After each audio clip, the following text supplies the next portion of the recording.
zalim. Dan seorang muslim itu haram condong kepada pemimpin zalim. Bisa dibaca nih surat Hud ayat 113. Wala tarkanu ilal ladzina dzalamu. Hei, dan janganlah kalian itu cenderung, condong. Cenderung ini apa? Basa Jawa ini mbelani, loyal, berpihak. Itu namanya condong, cenderung, berpihak. Berarti kaitannya nanti kalau kita diberi hak pilih ya berarti memilih dia. Berarti kita tarkanu ilaihim, tarkanu kepadanya, condong kepadanya. Ini ada larangan. Wala tarkanu ilal ladzina dzalamu. Janganlah kalian itu condong kepada orang zalim. Enggak boleh memilihnya, enggak boleh berpihak kepadanya, enggak boleh membelanya. Dan nek ngeyel ana wong Islam kok ternyata justru malah condong kepada orang yang zalim. Fatamasakumun, nanti kamu akan disentuh api neraka.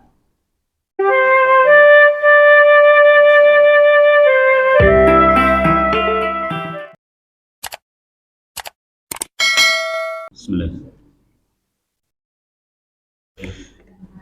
Assalamualaikum warahmatullahi wabarakatuh.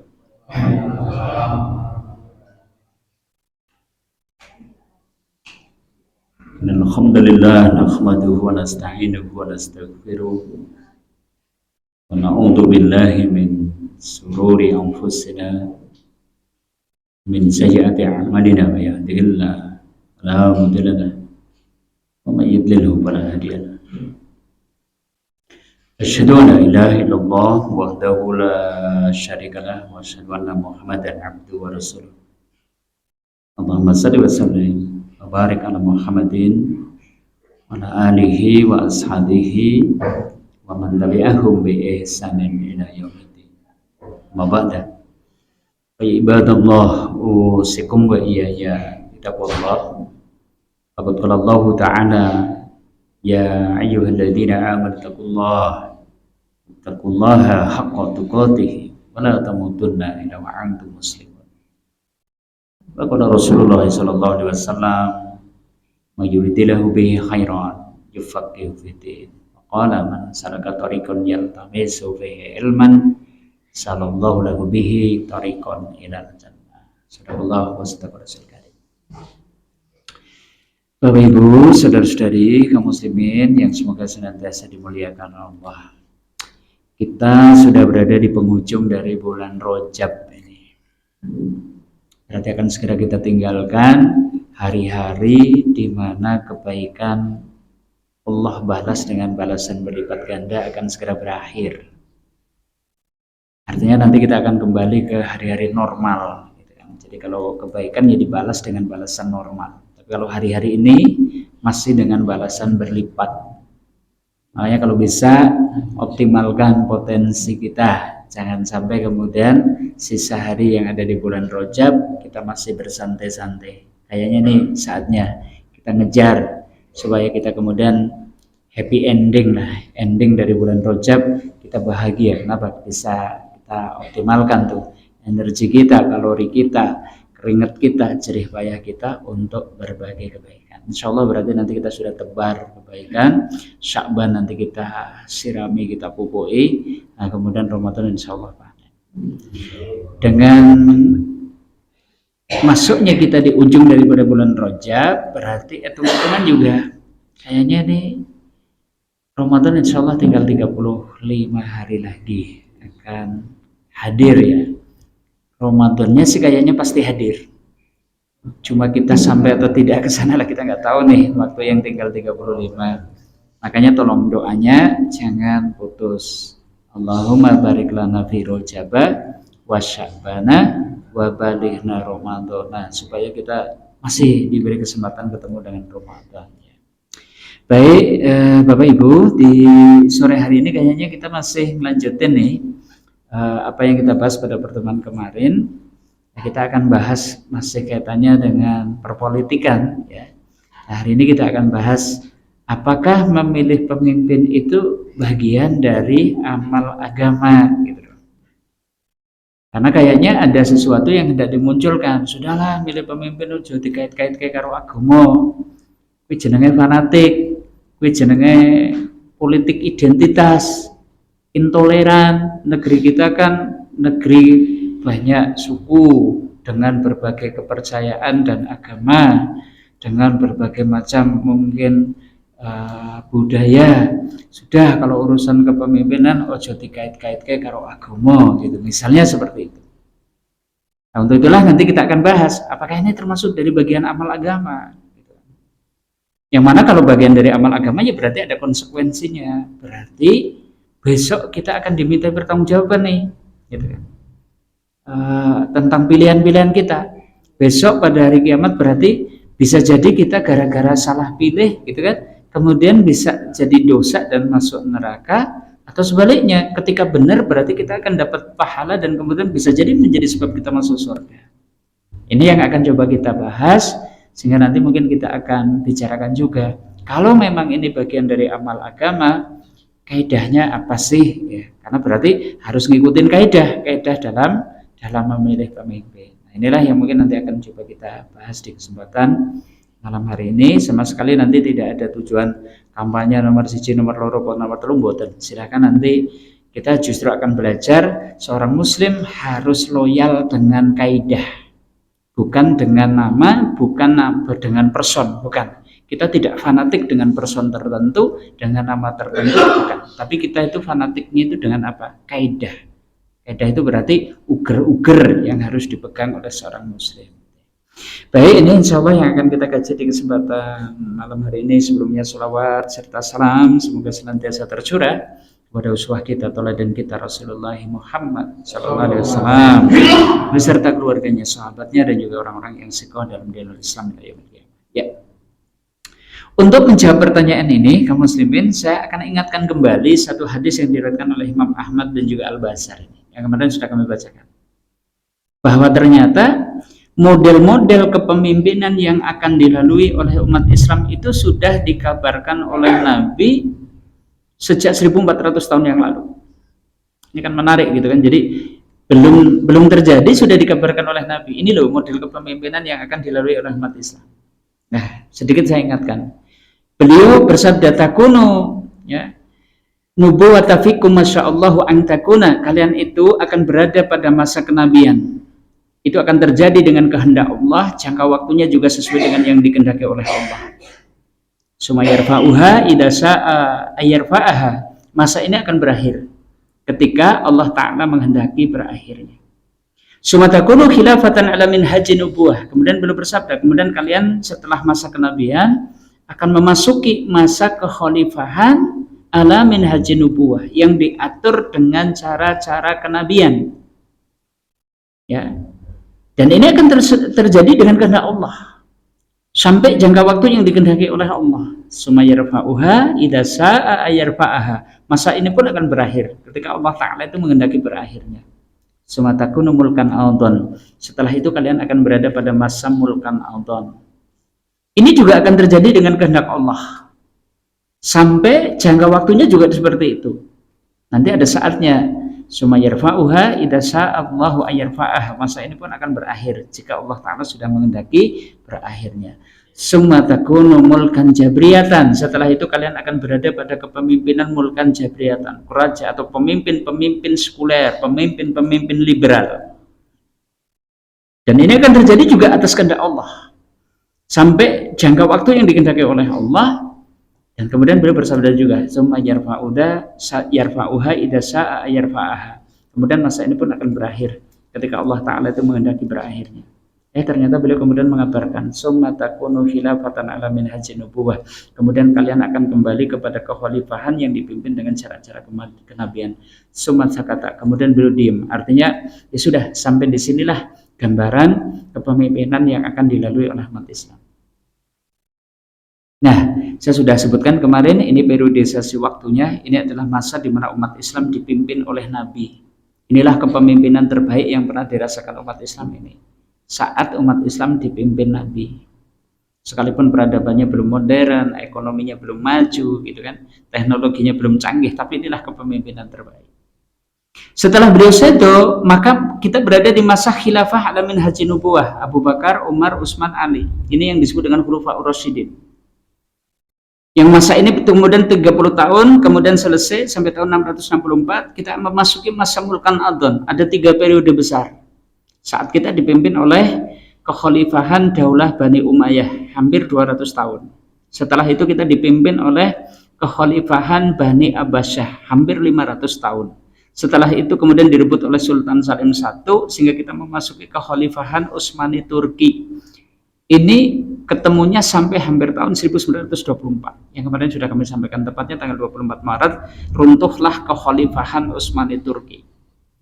Jadi insya Allah Maret besok kita akan memperingati 100 tahun runtuhnya kekhalifahan Utsmani Turki, insya Allah. Nah, ini masa yang panjang, hampir 14 abad. Umat Islam ternyata juga pernah ini mengatur dunia, ya, dalam bentuk ini Mulkan Adhan. Kenapa? Apa bedanya? Namanya masih khalifah. Makanya tadi ada khalifah Bani Umayyah, ada kekhalifahan Bani Abbasiyah, ada kekhalifahan Utsmani Turki. Loh, namanya kok khalifah, tapi kalau ini Nabi menyebutnya dengan kata mulkan, karena suksesi kepemimpinannya itu seperti kerajaan, mulk. Yang kemarin kami sampaikan, awal dipimpin Muawiyah. Muawiyah meninggal, yang menggantikan anaknya. Anaknya meninggal, digantikan cucunya. Cucunya meninggal, digantikan oleh buyutnya, dan seterusnya. Kalau ini kan enggak. Masa kekhalifahan ala minhajin nubuwah, Abu Bakar Sedo, yang menggantikan bukan anaknya Abu Bakar, tapi Umar. Umar meninggal, yang menggantikan juga bukan anaknya Umar, tapi kemudian Utsman. Utsman meninggal, yang menggantikan Ali. Nah, inilah kalau kita berbicara model kepemimpinan dalam Islam itu apa sih? Ya ini, kekhalifahan. Yang beda dengan ini.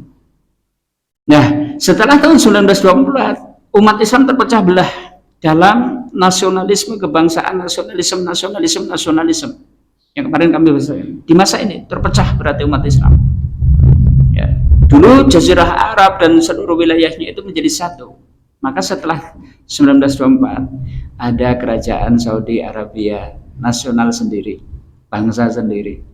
Kemudian ada negara Yaman, ada Oman, ada Bahrain, ada Uni Emirat Arab, ada kemudian Kuwait, ada kemudian Iran, Irak, kemudian ada Syam, dipecah Syam, ada Palestina, Yordania, Lebanon, Suriah, kemudian ada Mesir, ada Turki, ada kemudian Libya, Maghrib atau Maroko, dan seterusnya sendiri. Ini masa Mulkan Jabriyatan. Ya. Ada yang pemimpinnya namanya raja, ada yang pemimpinnya namanya sultan, ada yang pemimpinnya namanya presiden, ada yang pemimpinnya namanya perdana menteri. Ya, di zaman ini, Pak. Nah, baru nanti kemudian kita nggak tahu nih kapan, tapi Nabi sudah mengabarkan kelak akan kembali kepada bentuk kekhalifahan ala minhajin nubuwah. Nah, hari ini berarti kita berada di mana? Mulkan Jabriyatan sejak 1924. Nah, kalau kita tengok dari masa kenabian sampai hari ini, ternyata umat Islam tidak pernah putus dari yang namanya pemimpin. Kalau kepemimpinan satu perkara yang tidak urgent, tidak diwajib dalam agama, saya yakin para sahabat itu kemudian tidak melanjutkan tuh kepemimpinan setelah wafatnya Nabi Shallallahu Alaihi Wasallam. Ya sudah, dibiarkan mungkin umat Islam jalan sendiri-sendiri dan seterusnya. Faktanya tidak.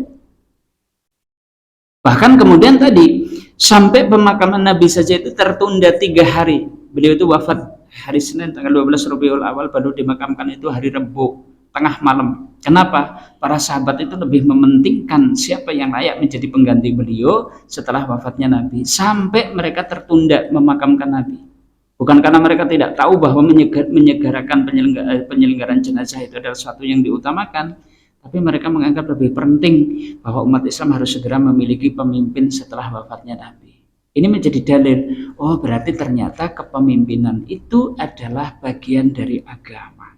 Wajib umat Islam itu mengangkat pemimpin.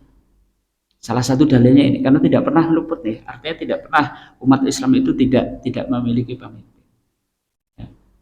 Nah, jawaban kedua, apakah memilih pemimpin itu adalah bagian dari amal agama? Ternyata kalau kita tengok tujuan diangkatnya pemimpin adalah ini.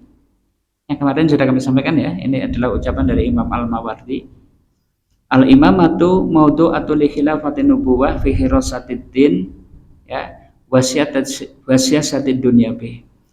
Kepemimpinan di dalam Islam adalah jabatan yang menjadi penerus peranan kenabian. Jadi Nabi sudah berakhir, kenabian itu sudah berakhir dengan wafatnya beliau Shallallahu Alaihi Wasallam. Tapi peranannya harus ada yang lanjutin. Ya siapa yang mestinya melanjutkan peranan kenabian? Pemimpin di dalam tubuh umat Islam. Sehingga pemimpin di dalam Islam itu tujuannya apa? Menjaga agama. Tugasnya apa? Mengatur dunia dengan agama. Oh, kalau ditengok dari ini saja, kita bisa ambil kesimpulan. Berarti mengangkat pemimpin atau memilih pemimpin itu adalah bagian dari urusan agama. Jadi jangan dikira, wah itu ngomong soal politik di masjid, di musola itu adalah sesuatu yang tabu, sesuatu yang haram di dalam Islam. Enggak.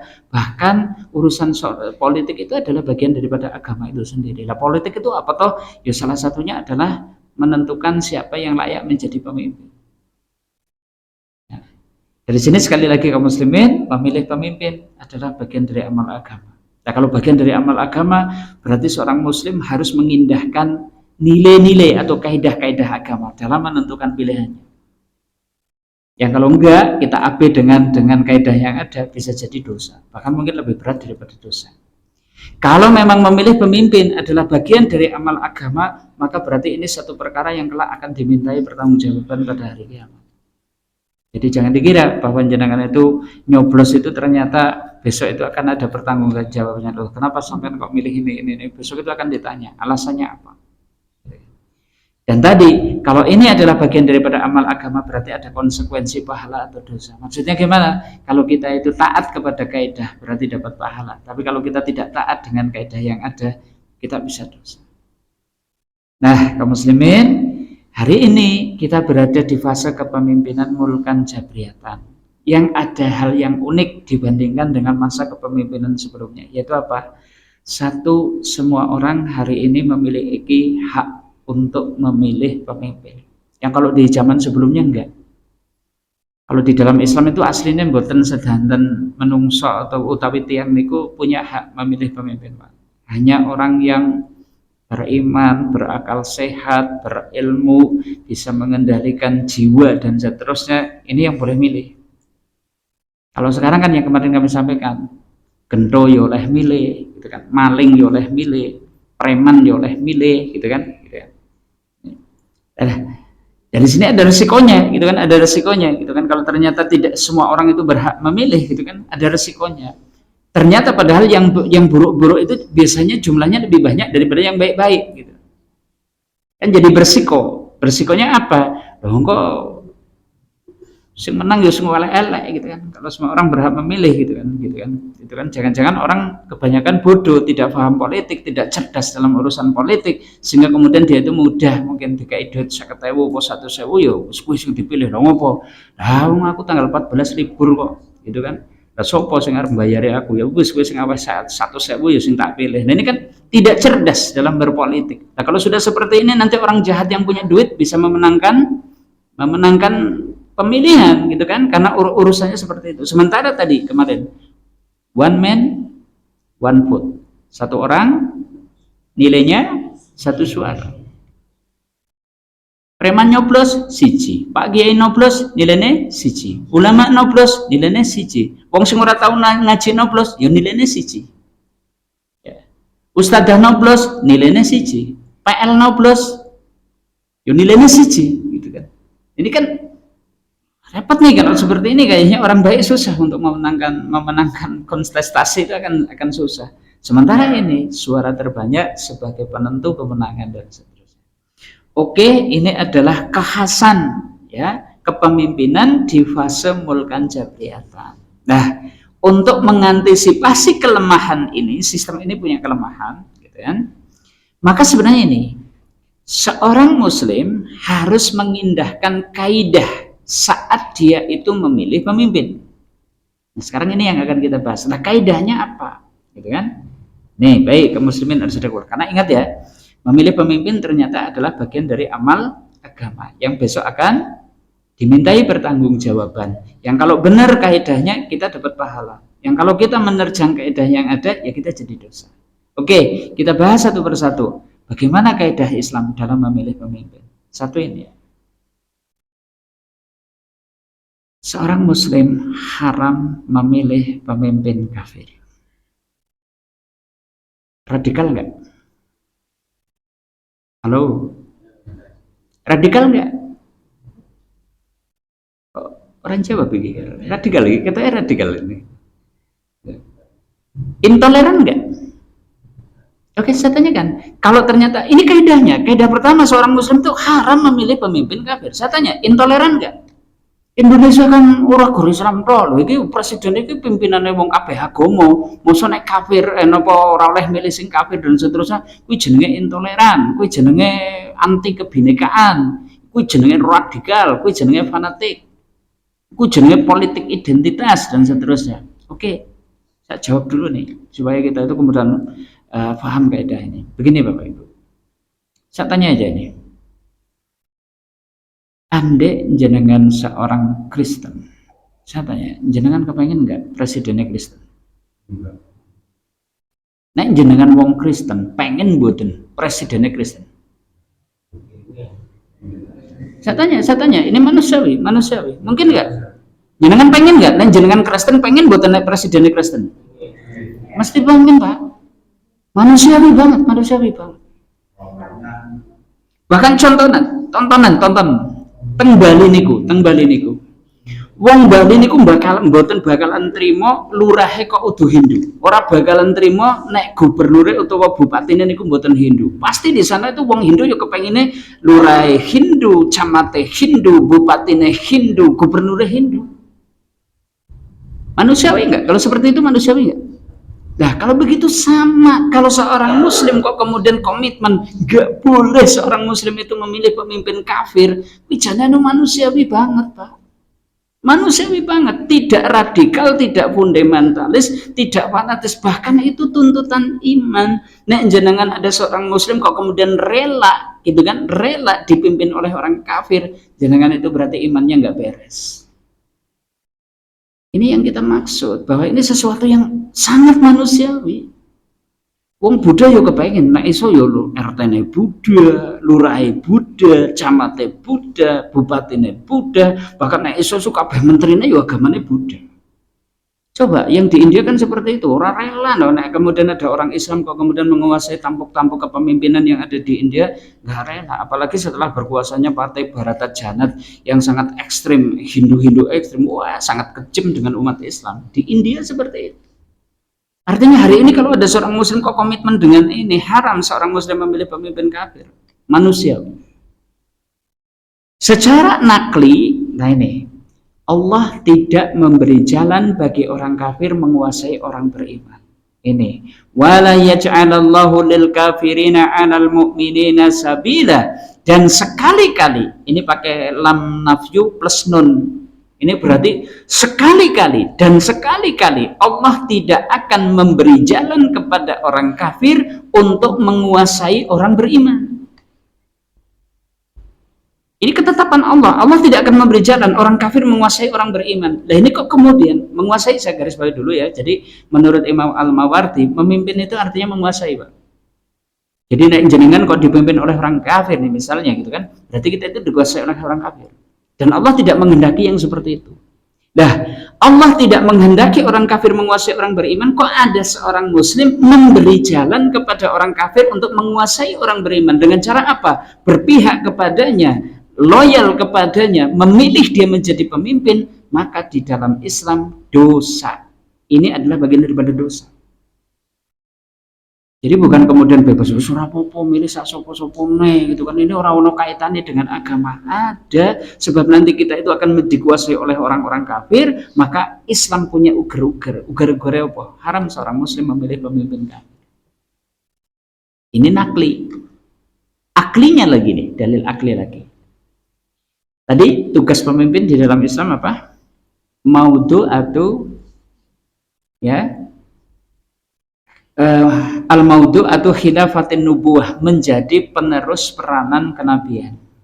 Tugas pemimpin di dalam Islam kan seperti itu. Seorang muslim memilih pemimpin itu tujuannya ada penerus peranan kenabian. Nah sekarang pertanyaannya adalah, kalau yang kita pilih itu ternyata orang kafir, mungkin enggak orang itu menjalankan tugasnya menjadi penerus peranan kenabian? Mungkin enggak? Mungkin enggak? Ora mungkin tuh ya. Wong kafir mosok arep neruske peranan kenabian kan ora mungkin. Orang memusuhi wae wis bejo banget kok apa meneh kok gelem kelanjutke peranan kenabian dalam hal menjaga agama, mengatur dunia dengan agama. Maka secara logika nggak masuk akal. Makanya seorang muslim kok memilih pemimpin kafir, ada yang nggak beres.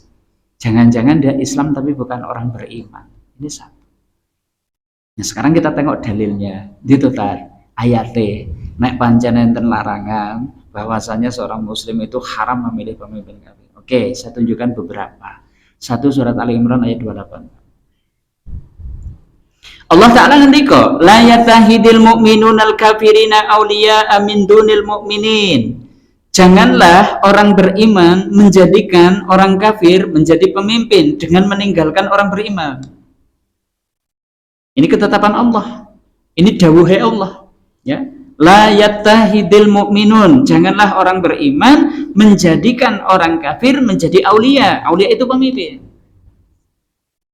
Sudah jelas ada larangan, kok ngeyel? Ini ancamannya. Wa may yaf'al dzalik sinten tiange sing nindakke sing kados niku wau, yaitu dia muslim tapi justru malah dia itu mengambil orang kafir menjadi pemimpin baginya, falaisa minallahi bisai. Allah sudah tidak peduli lagi dengannya. Coba ancamannya, tidak dipedulikan oleh Allah, tidak akan ditolong oleh Allah. Ini menunjukkan bahwa ini adalah satu perbuatan yang tercela, bahkan tercela banget, dan dosa di dalam agama Islam. Jadi bukan fanatik, bukan politik identitas, bahkan ini adalah satu ketetapan Allah. Nggak boleh seorang muslim itu memilih pemimpin kafir. Dalam level manapun dong, ya. Nggak cuma presiden tok, level manapun gitu kan. Mau niku lurah kayak mau niku bupati kok, mau niku gubernur kayak gitu, dan seterusnya. Nggak boleh seorang muslim itu mengangkat pemimpin kafir. Lagi surat An-Nisa ayat 144. Ya ayyuhalladzina amanu la tattahidul kafirina awliya'a. He wong-wong kang padha iman sira aja ndadekke wong kafir kuwi dadi pemimpin min dunil mukminin, dengan meninggalkan orang beriman. Lah kok ngeyel, enten tiang Islam kok ngeyel tetap ndadekke wong kafir dadi pemimpin baginya, ada ancamannya. Aturiduna an taj'alu lillahi alaikum sultana mubina. Apakah kamu sedang mengadakan alasan yang nyata bagi Allah untuk mengadab kamu, untuk menyiksa kamu? Jadi seakan-akan ada orang Islam kok memilih orang kafir menjadi pemimpin baginya, berarti cukup alasan bagi Allah untuk menimpakan azab siksa baginya. Ini kan berarti sesuatu yang sangat besar itu di dalam Islam. Makanya kalau kita tengok di dalam periode Mulkan Jabriyatan ini, kenapa kadang problematika umat Islam itu jadi bertubi-tubi, gitu kan? Hari ini saudara kita yang ada di Palestina itu 27.000 orang itu terbunuh di jalan Allah. 7.000 atau 8.000 di antaranya itu masih dinyatakan hilang karena tadi tertutup poin-poin yang dibom habis-habisan oleh Israel. Kalau di total sekitar 12.000 di antaranya itu adalah anak-anak, 8.500 korban di antaranya itu adalah perempuan. Kenapa umat Islam itu kok kemudian tidak pada menolong? Karena ternyata umat Islam tidak setia dengan kaidah tadi, gitu kan? Sehingga mungkin ternyata ini lebih tunduk kepada penguasa-penguasa kufur dan seterusnya, sehingga kemudian tidak mampu nih, sehingga kemudian Allah tidak menolongnya. Ini kaum muslimin, problematika yang akan muncul seperti itu. Lagi nih dalilnya, kayaknya ini ayat ini viral, ini ayat yang pernah viral beberapa tahun yang lalu. Al-Maidah ayat 51. Masih ingat? Ayat Ahok gitu ya. Orang kafir itu nggak senang banget nih dengan ayat ini, tuh nggak senang. Kenapa? Merasa dirugikan, merasa dijegal, kepentingannya itu dijegal dengan ayat ini. Ya, karena dengan tegas itu menyebutkan ini. Ya ayyuhalladzina amanu, ingat. Menurut Ibnu Abbas, suatu ayat kok dimulai dengan ya ayyuhalladzina amanu, mesti enten dawuh sing kudu dilakoni utawi enten awisan sing kudu ditebihi. Nah, di dalam ayat ini ada larangan yang harus kita jauhi. Yaitu apa? La tatakidul yahuda wan nasara auliya'a. Sira aja padha ndadekke wong Yahudi lan wong Nasrani niku dados pemimpin. Ba'duhum auliya ubad, sebagian mereka itu menjadi penolong bagi sebagian lain. Nah, apa ancamannya kalau ada orang beriman kok ngeyel sehingga kemudian menjadikan orang Yahudi, orang Nasrani itu menjadi pemimpin baginya? Wa may yatawallahu minkum, siapa di antara kalian menjadikan orang kafir itu menjadi pemimpin, fa innahu minhum, maka orang itu bagian dari mereka, orang Yahudi, orang Nasrani itu. Makanya ketika Ahok nyalon itu kan orang terima banget itu. Ojo gelem dihapusi karo surat Al-Maidah ayat 51 kayak gitu. Orang masalah dadi kayak wong kafir dadi pemimpin orang masalah gitu kan. Tapi ini prinsip di dalam Islam memang seperti itu. Jika kan sempat sampai ada ancaman, oh, wong Jakarta kok milih Ahok mati ora ora disolati, ora di kemudian tidak dikafani misalnya seperti itu.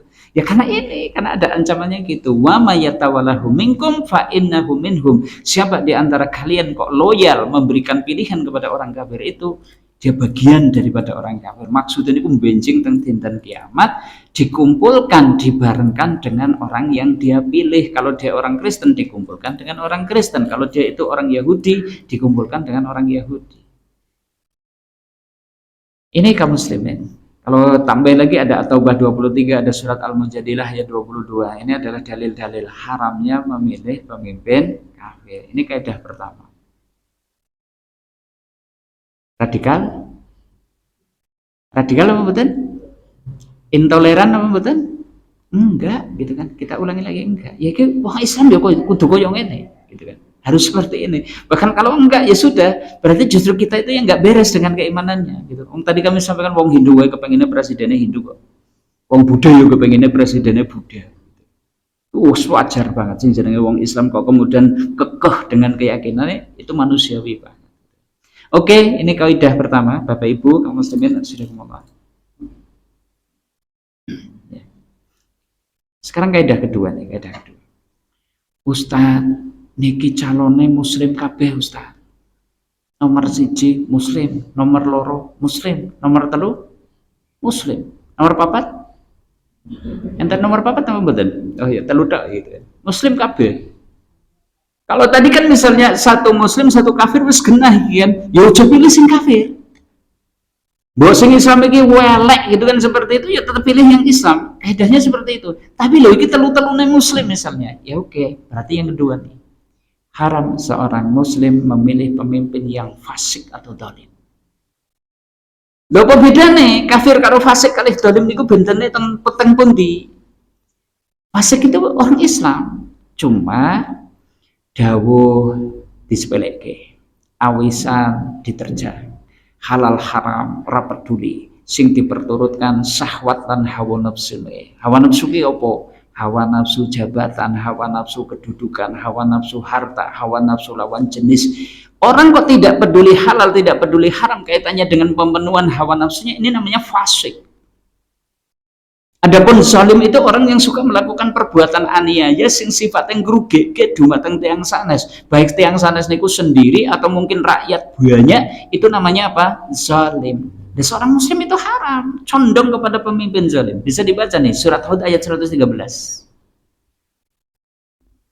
Wala tarkanu ilal ladzina dzalamu. Hei, dan janganlah kalian itu cenderung, condong apa? Basa Jawane mbelani, loyal, berpihak. Itu namanya condong, cenderung, berpihak.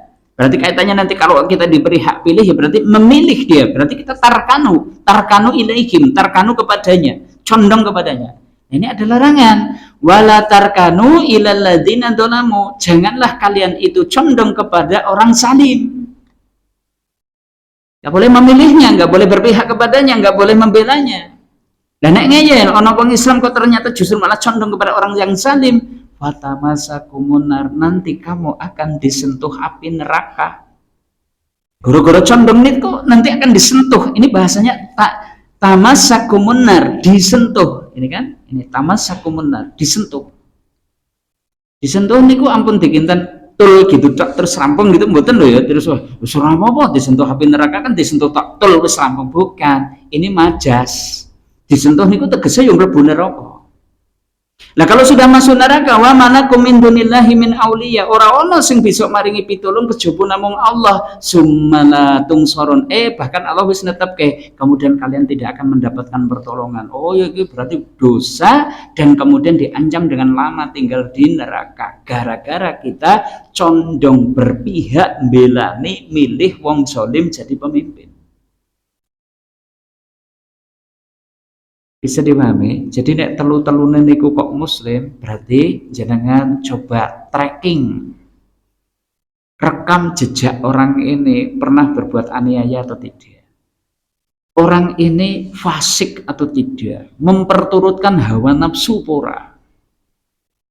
Memang bisa. Hari ini gampang, jenengan punya HP mau ngerti track record seseorang itu gampang banget. Apa yang diucapkan seseorang 10 tahun yang lalu saja hari ini bisa kita cari rekamannya. Misal nih kaitannya mungkin dengan kefasikan yang dilakukan, mungkin kesaliman yang dilakukan, kita bisa tracking kok.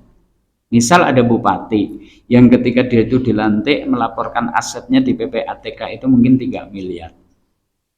Bareng dari bupati 2 tahun, kemudian laporan lagi ke PPATK, asetnya menjadi 93 miliar. Coba, menurut jenengan wajar nggak? Wajar nggak? Oh, bupati sebulan gajinya sakmene, tunjangannya begini sekian. Tahu-tahu pertambahan asetnya dari 3 miliar menjadi 93 miliar. Ini ada yang nggak beres. Jangan-jangan dia salim, jangan dia berperilaku khianat. Jangan pilih orang yang kayak gini. Karena itu masuk kategori fasid, salim. Nah, kalau kemudian kita mendukungnya, memilihnya, apa yang terjadi? Fatamasakumunnar. Nanti kamu disentuh api neraka. Sudah semudah itu. Walaupun dadakan goleki alane wong, bukan goleki alane wong, karena kita diberi wewenang untuk memilih pemimpin, maka ada amanah yang diembankan di pundak kita. Kudu golek ke pimpinan sing paling apik. Seorang muslim itu harus menganggap bahwa ini perkara besar, bukan hanya perkara sekedar raus. Sementing sapa sing awasa ketawus harus dipilih. Nah, ini berarti kita siap-siap dipilih nanti dikuasakan kepada pemimpin yang jahat. Kalau seperti itu logika kita. Ini kaidah kedua. Jadi gimana? Haram seorang muslim memilih pemimpin yang fasik atau toleran. Nah, sekarang saya tambahi, kalau ini surat Hud ayat 113, ada hadis yang cukup menarik ini, kaitannya dengan masalah ini. Dampak ketika seseorang condong kepada penguasa zalim. Ini hadis ini juga menjadi bukti bahwa beliau itu nabi utusan Allah. Kenapa? Beliau bisa memprediksikan apa yang akan terjadi di waktu yang akan datang. Dan wallahu a'lam, apakah apa yang dikabarkan beliau itu hari ini sudah terjadi atau belum, mari kita renungi bersama. Jadi beliau bersabda seperti ini. Innahu satakunu ba'di umara'u man sadaqahum bikadibihim wa a'anahum ala dulmihim falaysa minni walastu minhu. Sungguh akan datang sepeninggalanku. Sepeninggalanku itu maksudnya sak sampunipun Nabi sedo itu akan ada. Ada apa? Umara'u, pemimpin, penguasa. Man sadaqahum bikadzibihim, sinten tiange sing bener ke kebohongan dari penguasa itu. Wa a'annahum ala dulmihim, sinten tiange sing nulung kesaliman dari penguasa itu. Falaisa minni, orang itu bukan golonganku, walastu minhu, aku bukan bagian daripadanya. Nah, di sini kan menarik, gitu kan? Satu, beliau mengabarkan sesuatu yang akan terjadi setelah meninggalnya beliau. Apakah setelah 100 tahun meninggal beliau, atau setelah 200 tahun meninggalnya beliau, atau bahkan mungkin setelah 1000 tahun meninggalnya beliau, yang jelas semuanya terjadi setelah Nabi sedo. Akan muncul apa? Penguasa pembohong, penguasa zalim. Akan muncul itu. Apakah sudah terjadi? Wallahu a'lam. Yang jelas Nabi ngendika kados niku. Nah, kemudian Nabi mengabarkan, tadi ada ya munculnya apa? Pemimpin yang karakternya gimana? Pembohong, zalim. Nah, Nabi kemudian mengabarkan, man sadaqahum bikadzibihim, sinten tiange kok beneraken kebohongan penguasa itu, wa a'annahum ala dulmihim, menolong kezaliman penguasa itu, falaisa minni, orang itu bukan golonganku. Apa no wong Islam kok nulung pemimpin pembohong, menolong pemimpin yang suka berbuat zalim? Apa ada? Ya bisa jadi ada. Kenapa? Membenarkan kedustaannya, dikasih balasan, dikasih dudukan jabatan yang tinggi. Mungkin jadi komisaris BUMN ini, BUMN itu. Mungkin kemudian didekatkan menjadi staf susnya. Mungkin dikasih ini, dikasih itu, dan seterusnya. Sehingga banyak orang yang mungkin tergiur dengan ini semua. Tapi diancam oleh Nabi. Falaisa minni, orang itu bukan golonganku. Saya tanya, nek jenengan ora diakoni dados umat Nabi, rugi napa mboten? Celaka napa mboten? Celaka banget. Coba bayangkan, KTP kita Islam, kita sholat 5 waktu, bahkan berjamaah, setiap Ramadan kita puasa, umroh berkali-kali, haji mungkin berkali-kali, dan seterusnya. Yang jebul benjing tang sakwekdal teng padang masar, Nabi itu tidak mengakui bahwa kita itu umatnya. Bahkan mungkin Nabi itu kaget, sampean ki sapa merek-merek ngono lho ngono. Ya Allah, kayaknya kon langsane pol itu. Langsane pol. Terus sebaliknya, tak balik nih, kita nggak pernah ketemu dengan beliau, wajah beliau kayak apa kita nggak tahu. Termasuk beliau itu nggak pernah ketemu dengan kita, bahkan mungkin pernah melihat wajah kita juga tidak pernah gitu kan. Tapi kombenjing tentang dinten kiamat itu Nabi kemudian sampean ke golonganku, kemudian kita dipeluk, bahkan kemudian kita itu dikasih syafaatnya. Ya Allah, kayaknya kita meneteskan air mata, bahagia banget. Ini ada orang yang ternyata diklaim falaisa minni, dia bukan golonganku, walastu minhu, aku bukan bagian daripadanya. Ya Allah, rugi banget. Kenapa? Karena ketika di dunia dia membenarkan kebohongan penguasa, ketika di dunia dia itu menolong kezaliman penguasa. Bahkan orang ini masih mendapatkan ancaman lagi nih. Walaisa biwaridin alayyal haud, orang itu kelak tidak akan menemuiku di telaga. Ini ancamannya nih. Bagi orang yang membenarkan kebohongan penguasa, menolong kezaliman penguasa, besok tidak boleh menemuiku di telaga. Telaga apa toh? Saya ingatkan lagi, dulu pernah kita bahas. Ini loh roadmap perjalanan hidup sesudah mati. Semoga masih ingat. Hari ini kita berada di sini, alam dunia. Misalnya tadi, ketika di dunia ini kita membenarkan kebohongan penguasa, menolong kezalimannya. Jangan dikira bahwa itu kemudian selesai di situ, sekalipun kita itu kemudian mungkin kedudukannya kemudian menjadi sedemikian tinggi, jabatan kita tinggi, harta kita berlimpah, kita menjadi orang yang didekatkan dengan penguasa. Tapi ketahuilah, di alam kubur pasti sudah dapat balasan. Ya.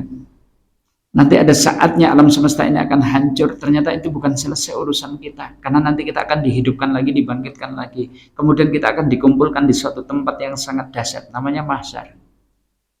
Tanahnya putih, tidak ada gundukan, tidak ada cekungan. Matahari didekatkan di atas kepala kita, sementara hari itu tidak ada naungan kecuali orang yang mendapatkan naungan Allah. Saya yakin di waktu ini kita sangat kepengen termasuk orang yang berhak dapat syafaat. Tapi ini ada orang yang jangankan dapat syafaat, wong diakui jadi kelompoknya Nabi saja tidak. Nabi udah gelem ngakoni, sampean ki sapa? Karena tadi falaisa minni, kamu itu bukan golonganku. Kenapa? Karena dulu ketika dunia dia itu membenarkan kebohongan penguasa, menolong kezaliman penguasa. Dilewati, ini ada orang yang ternyata tidak kebagian syafaat ini. Sehingga kemudian dihisab dengan hisab yang berat ketika mendapatkan kitab catatan amal. Kitab catatan amalnya isinya adalah kejahatan dan juga keburukan. Ketika ditimbang ternyata sejarah kebohongan yang dibenarkan itu tadi, sejarah mungkin pertolongan terhadap kezaliman yang dilakukan oleh penguasa itu tadi, ternyata besok itu akan ditimbang, meskipun sejarah itu kita akan mendapatkan dampaknya. Orang kafir langsung digiring menuju ke neraka. Orang beriman, orang Islam, sekalipun di dalamnya ada orang fasiknya, mereka itu melanjutkan di fase yang selanjutnya, namanya telaga, al-haud. Apa? Al-haud. Al-haud itu apa sih? Telaga. Nabi pernah ngendika kados niki. Haudi masiroti sahro. Telogoku kuwi ambane nek diubengi iki butuh waktu sebulan perjalanan. Dihubungi niku sebulan perjalanan. Jenengan kagungan kebun, Nek ngubengi kebun jenengan butuh waktu pinten-pinten? Nah, seprapat jam wis muter-muter unggur sak cuplek gitu kan. Ini tenaganya Nabi itu kalau dikitari itu butuh waktu 1 bulan. Ina'uhu kan nujumi sama, jumlah cawan, jumlah gelas yang ada di pinggir-pinggirnya itu sejumlah bintang yang ada di langit. Pinten? Bintang sing enten teng langit pinten? Wah, mulanya ora usah wedi, wah sok ben ora kebagian gelas iki ning telagan Nabi. Mboten saya bingung kenapa jumlah gelasnya sebanyak bintang yang ada di langit.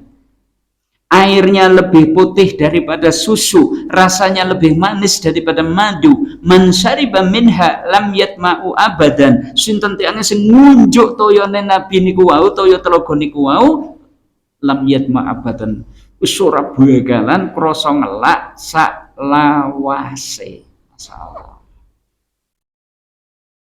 Saya yakin kita sangat berharap nih perjalanan panjang di Padang Mahsyar itu al-yauma miqdaruhu khamsina alfasana. Satu hari yang kadarnya sama dengan 50.000 tahun, Pak. Sementara matahari didekatkan tidak ada iup-iup, kita itu mungkin sangat ngelak pol-polan.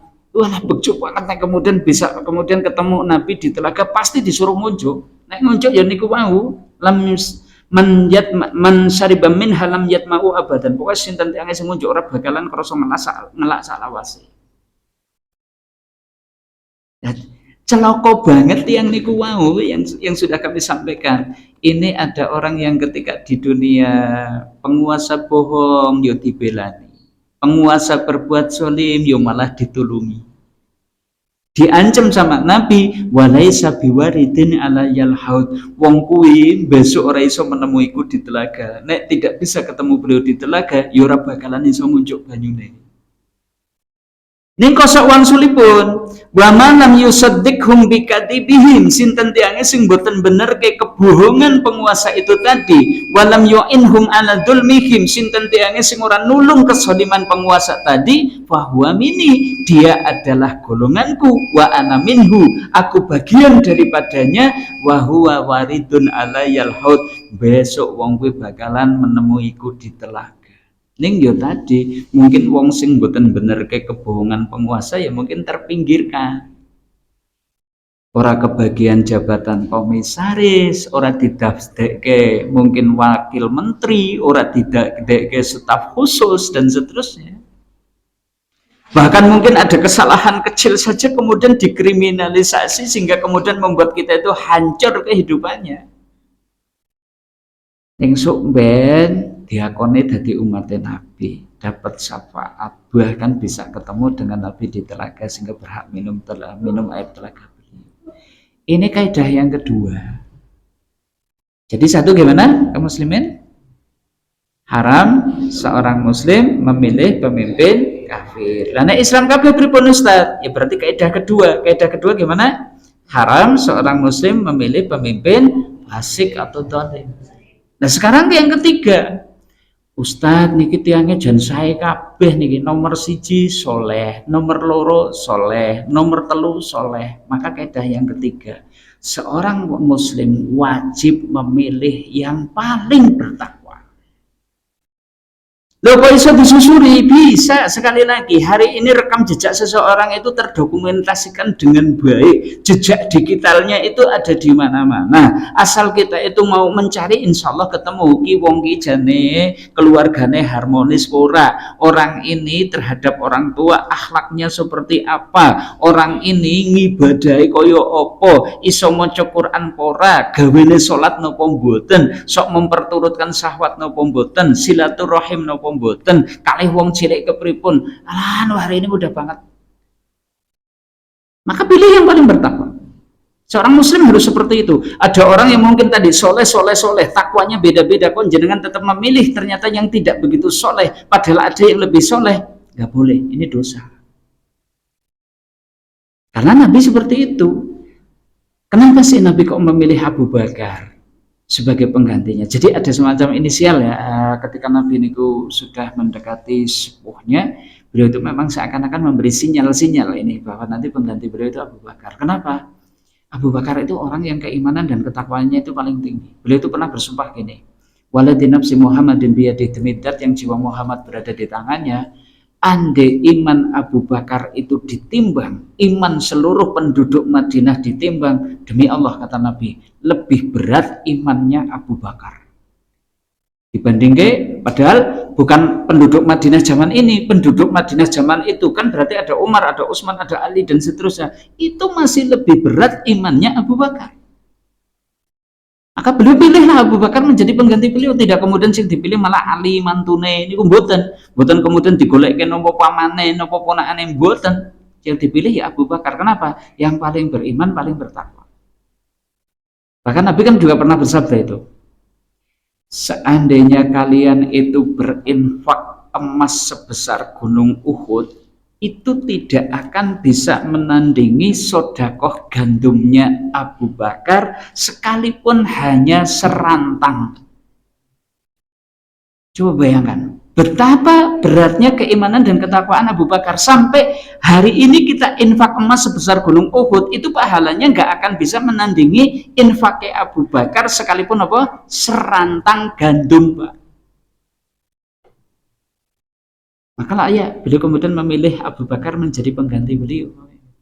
Ya kita seorang muslim mestinya gitu. Kalau kita disuruh milih, loh kita telu-telune soleh kok, pilih yang paling bertakwa.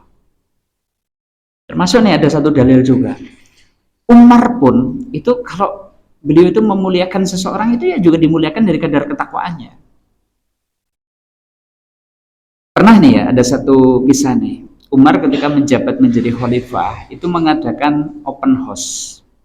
Mungkin pas hari raya itu kan, yus monggo sing arep sowan, sing arep curhat, yang mau berkunjung silahkan. Nah, pada waktu itu di depan pintu rumahnya Umar itu ada Bilal bin Rabah, mantan budak, Khalid bin Walid, panglima perangnya umat Islam, dan Abu Sufyan. Abu Sufyan itu bangsawan dan pembesarnya Quraisy.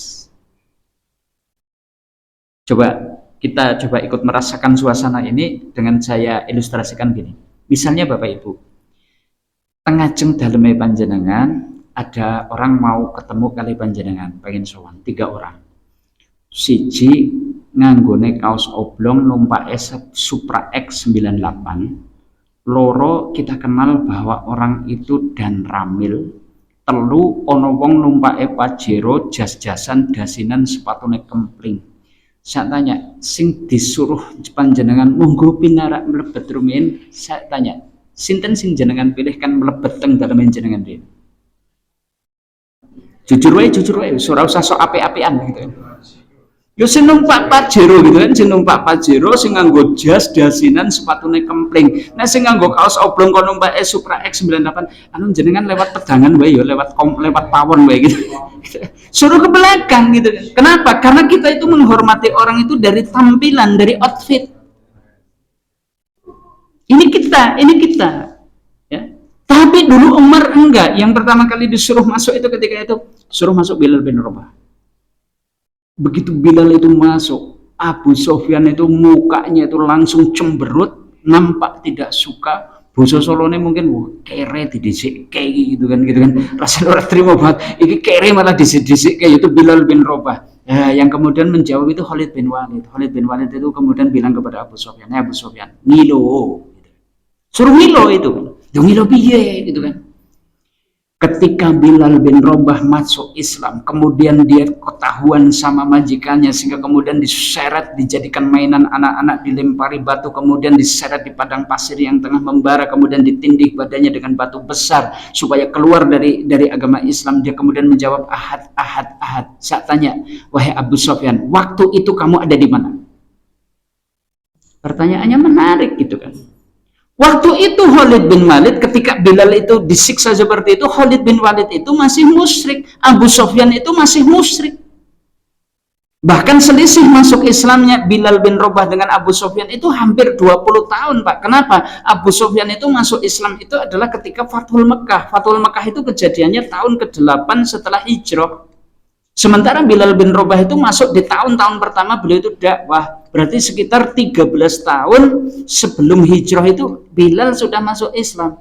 Maka Umar mengukur kemuliaan seseorang itu dari keimanan dan ketakwaannya. Nah hari ini kita seperti itu, jangan terpedaya wah kayak didukung sama 9 naga. Ingat tuh Pak, 9 naga itu yang mungkin ngikutin berita kemarin, Boy Tohir itu mengklaim kami di ruangan ini, di ruangan itu tuh ada 5 orang tok itu. Ada Prayogo Pangestu dan seterusnya itu. Kami itu menguasai sepertiga kekayaan Indonesia. Ngeri itu. Sepertiga kekayaan Indonesia. Jadi 10 orang itu menguasai 7.000 triliun. Coba bayangkan, 7.000 triliun. Jadi kalau kemudian dan dia itu komitmen tidak cuma sekedar mau menyumbang ke paslon tertentu, itu bukan nyumbang, bahkan mereka akan turun langsung, turun gunung langsung, kemudian berusaha untuk ikut memenangkannya. Coba kalau kemudian kita itu tidak seperti Umar itu tadi, yang memandang seseorang itu dari sisi ketakwaannya, kayaknya kita goncang. 1.000 lah, wis ora peduli takwa-takwanan lah, penting awake duit 1.000 ya tak pilih. Ya sudah, hancur kita. Nanti kita akan dikuasakan kepada pemimpin yang jahat. Ini kaidah ketiga. Baik bertakwa sedanten kok Ustaz. Nomor 1 takwa, nomor 2 takwa, nomor 3 takwa. Pilihlah yang paling mulia akhlaknya. Iman ketakwaan itu bisa digambarkan seperti pohon. Orang yang imannya kuat itu seperti pohon yang akarnya menghunjam ke tanah. Orang yang bertakwa itu seperti pohon yang ranting dedaunannya itu menjulang ke langit. Akhlak itu buahnya. Coba bayangke jenengan nandur duren montong, oyodene ku menghunjam ke tanah, daun sama ranting buahnya itu menjulang ke langit, ning ora tau woh. Duren montongnya jenengan dikapake. Petok wae dadeke suluh gitu kan gitu. Ini akhlak seperti itu. Jadi kalau ada orang ini takwa semua, Ustaz 1 2 3 itu takwa semua. Ya pilih yang akhlaknya paling bagus no. Yang paling sidik, komitmen dengan kejujuran, yang zuhud, yang hidupnya sederhana sehingga kemudian tidak rakus, tidak ambisi dengan kedudukan jabatan, tidak rakus dengan harta, tidak rakus dengan jabatan kedudukan dan seterusnya. Yang tawaduk, rendah hati, syukur itu sikapnya itu santun, lemah lembut, sabar dan juga pemaaf, bukan yang emosinan dan seterusnya. Coba bayangkan nih, kalau orang itu seorang ketua RT kok tidak pemaaf, pendendam, mungkin dampak buruknya hanya wong sa RT. Tapi kalau seorang presiden punya karakter tidak sabar dan tidak pemaaf, pendendam, ini dampaknya bisa dahsyat banget.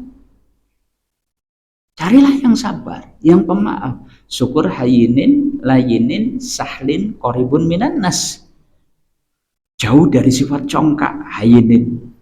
Layinin itu dari tutur katanya itu santun dan juga sopan. Sahlin, suka memudahkan urusan orang, memudahkan rakyat. Koribun minan nas, dekat dengan wong cilik. Andai bisa seperti itu.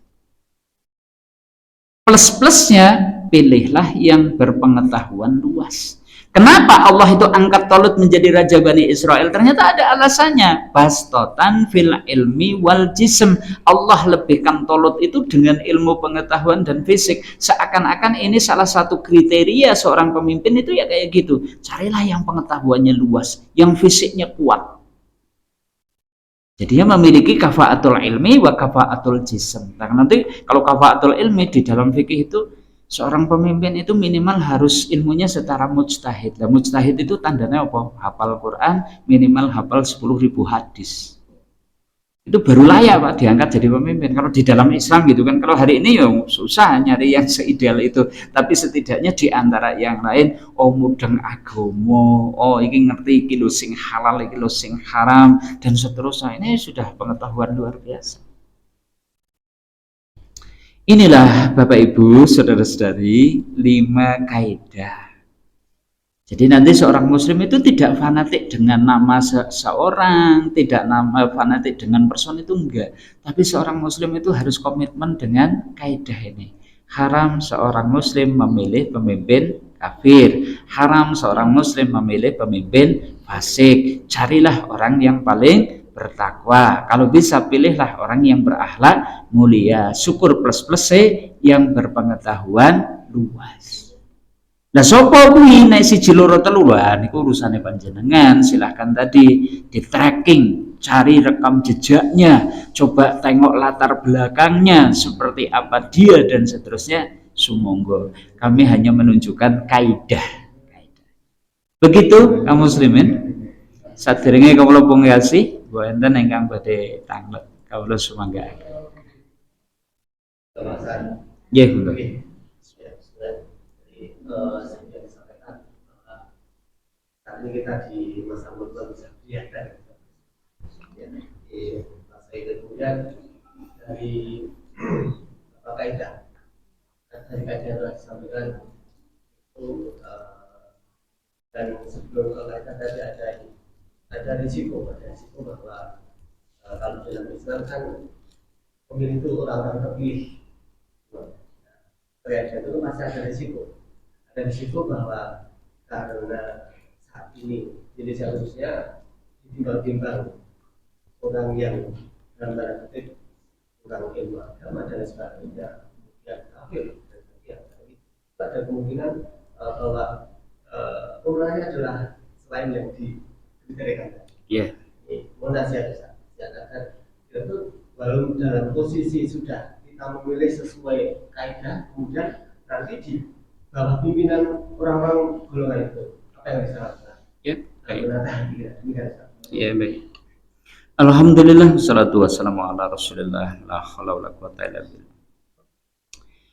Jadi kita memang berada di fase mulkan jabriyatan ya, dengan karakteristik tadi. Semua orang punya hak pilih, kemudian one man one vote, kemudian suara terbanyak itu menjadi penentu kemenangan. Ini sebenarnya banyak kelemahan. Sehingga bukan tidak mungkin nih, kita sudah komitmen dengan kaidah yang ada, sing menang, sing tidak masuk kriteria. Gimana sikap kita? Kalau dalam kondisi seperti ini ya sudah, sami'na wa ata'na. Itu kan, nggak bisa kemudian ngono ya berarti kan duduk presidenku, nggak bisa, nanti mudaratnya bahkan lebih besar. Nah, cuman nanti berproses dalam artian, makanya sebenarnya materi ini kami sampaikan, ini pun tidak akan merubah tanggal 14 besok, kayaknya nggak merubah nih. Tapi kita berharap bahwa berangkat dari hari ini, 5 tahun yang akan datang, publik, rakyat kita semakin dewasa di dalam berpolitik, semakin cerdas di dalam berpolitik, sehingga kemudian dia itu tidak sesimpel hari ini ya, yang kadang mungkin hanya 100.000 kemudian dipilih, dikasih 200.000 kemudian dipilih dan seterusnya. Nanti kita berharap tadi orang itu setia kepada kaidah, tapi ini berproses. Lah hari ini gimana dengan kondisi kelemahan yang seperti ini? Ya sudah, ikuti aja. Bisa nggak kita tetap optimis? Insya Allah bisa. Makanya kita terus edukasi nih kepada umat itu, edukasi, ayo pilih yang baik, ayo pertimbangkan sebaik-baiknya. Ini urusan penting ini, bukan urusan sehari tok tanggal 14 guru-guru sampai orang nyambut gawe kemudian golek sing awet duit 1.000 kemudian dipilih. Wah, itu dahsyat banget itu nanti dampak buruknya. Nah, ini kita berharap dengan edukasi ini setidaknya tadi meredam kelemahan-kelemahan ini, bisa diredam, syukur bahkan orang baik bisa kemudian menjadi pemenangnya. Andai tidak, kita di hadapan Allah itu sudah punya hujah. Ya Rob, kawula niku pun pilih sing muslim, ya sudah kami coba, menurut kami dialah yang paling soleh, paling berakhlak, paling bertakwa. Ini qadarullah mboten menang kok ya Allah itu. Kita sudah punya hujah, tidak akan dihukum kita kan. Tapi kalau hanya dengan 50.000, 100.000 kemudian kita pilih, wah kayaknya itu berat. Kenapa? Itu tadi masuk kategori riswah yang dulu pernah kita bahas, dan riswah itu sesuatu yang dilaknat oleh Allah. Ya sudah, kita nggak punya jawaban di hadapan Allah besok kalau ternyata kita memilih hanya berdasarkan itu tadi. Nah hari ini kok kemudian kita itu sudah berusaha, qadarullah belum bisa memenangkannya, nggak masalah. Sudah ikuti yang ada sambil terus berjuang, berdakwah sampai negeri ini kelak nanti akan dipimpin orang yang betul-betul akan menjadi sarana negeri ini mendapatkan berkah dari Allah, baik dari langit maupun dari bumi. Sehingga negeri ini kemudian menjadi negeri yang baldatun thayyibatun wa rabbun ghafur. Berproses. Cuma ya berproses itu tadi. Paling atas nih Bapak. Ada yang lain mungkin? Cukup nggih? Oke. Pak Junianto kampanye? Enggak, boten. Kula niku mau ngatur ke kaidah. Personnya kan tidak. Nah, kampanye kan nomor loro, nomor telu, nah itu namanya kampanye. Kalau tadi ini loh kaidahnya seperti ini, soal panjenengan kemudian menilainya yang mana niku hak panjenengan gitu kan. Nah, kalau memang kok wah kula kan mboten mudeng Ustaz, nek niki kok milih-milih, kula kan cari rekam jejak kados Ustaz yang niki kados penting, ya tanyalah kepada orang yang pinter, yang berpengalaman, silahkan bertanya.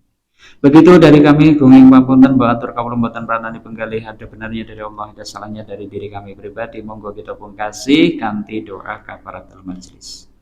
Bismillahirrahmanirrahim. Subhanakallahumma wa bihamdika asyhadu an la ilaha illa anta astaghfiruka wa atubu ilaik. Wa sallallahu ala nabiyina Muhammad walhamdulillahi rabbil alamin. Assalamualaikum warahmatullahi wabarakatuh.